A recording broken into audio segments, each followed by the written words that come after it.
We're now joined in the infield media center by today's winner of the Subway Fresh Fit 600, driver number 39, Tornado Chevrolet, Ryan Newman.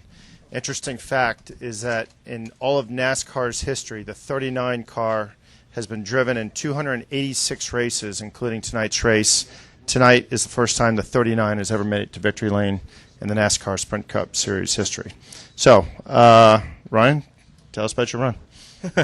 I don't know that I don't know I have enough words, but the last restart, didn't really know what to expect. The inside, from what I had seen, hadn't been the ideal lane all day, and I'm not sure if Jeff didn't get a great restart. I didn't feel like I did, but it was just the right place at the right time. 2 tires paid off, clean air, and the track picked up so much grip as we went there, and it was just right time, right place. And got to thank Tornadoes and Chevrolet and the U.S. Army and Haas Automation and Coca-Cola and Kraft and Gillette and all the people that have stood by us. It was a long time coming for me personally, 77 races, but to see Tony Stewart win so many races last year and be so close but not get that victory, this is really awesome for us in our team right now.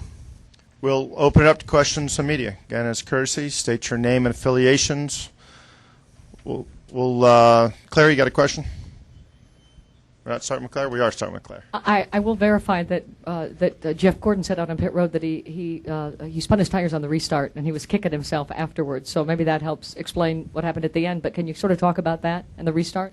Well, I did the best I could. I knew from what my car had done, every restart is a push down in 1 and 2. And I got a good start and hooked the apron just right and, got a good run to the green, which is so difficult here.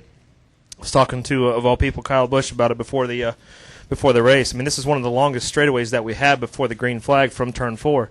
Most tracks, are D-shaped and you can kind of see, but here it's really hard to gauge, at least when you're mid-pack, what to expect on a restart. So, I had one opportunity earlier in the race when I was on 2 tires and it didn't pan out at all, and then to go back later in the race and be on 2 tires, so with more laps on our lefts and still be able to pull that off was amazing. Additional questions for Ryan? Bob? Bob Cocker, SceneDaily.com. Can you talk about the decision to go for 2, and how much you and Tony discussed it, and who made the final call? Gibson wanted to put 4 on it, and I said, man, put 2 on me. I said, I just didn't want to get jumped by a bunch of guys that did 2, and as it turned out, I don't know where the first guy was that finished on 4 tires, but I don't even know if he was in the top 5, but he made the ultimate call. I was the one that suggested the 2 tires, but he made the ultimate call of 2 tires on pit road, and obviously it was the right call. I mean, I think like the top 5 were 2 tire cars, so it was all good from my standpoint.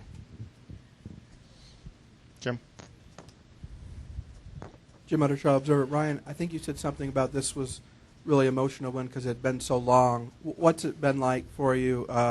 For a while, you were winning races, and you were one of the people that fans were mad at because you were winning every week.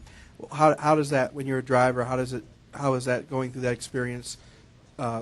Trading that experience? Well, it was tough. I mean, and it was tough last year. I'm not going to kid you. When I come to a new organization, and this is the same new organization for Tony Stewart, and he won all those races. And looking back at it, it was we were close, but we gave some of our races away, and we know that. We know what we needed. We knew what we needed to do to make our team better, and I feel that we've done that. And we proved that tonight. So,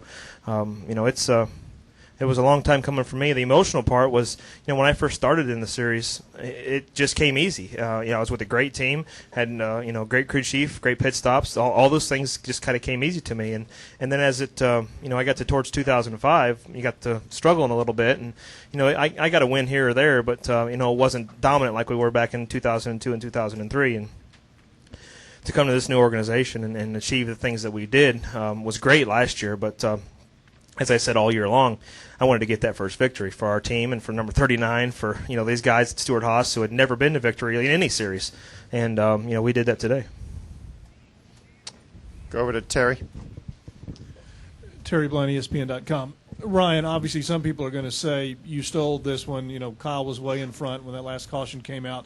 However, you were running near the front almost all race, and but the fact that you did win it, can that just change everything around, for you guys, just the momentum of that, just going to victory lane again, and regardless of how you do it, just the fact that you got there, can that be a difference that can propel you guys the rest of the year? I thought Kyle stole one last night, so he's just even now. I mean, it's racing, man. It's racing all the way up till the checkered flag falls, and you never know what's going to happen. That's why so many fans love this sport. They love the strategy. They love, the drama of what's going to happen and how teams play it out. And 2 tires, 4 tires, no tires. I mean, I was surprised there wasn't a guy that went out there on no tires just to see. I mean, there was 24 cars in the lead lap. It's like, why wouldn't you? But some guys just don't take that risk, and I was glad that they didn't tonight. I'll go back to Bob. Can you talk about Tony a little bit? I mean, car chief for several guys, Cup champions and everybody, and gets his first win as a crew chief.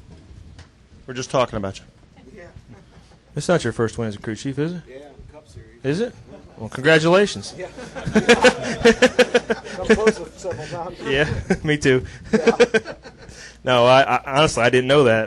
But it's such a great team effort, and we've had our struggles. We've had some poor pit stops. We've made the wrong calls. We've done lots of things wrong, and we've done lots of things right. But we just didn't put it all together on a given night, and tonight it happened. And Martinsville, we were close. We just didn't get the restart we wanted. But it's a great team effort for Tony and his call on the 2 tires, and the guys did a great job in the pits tonight. It took everybody. It took a good race car and all the people behind us at Stewart-Haas.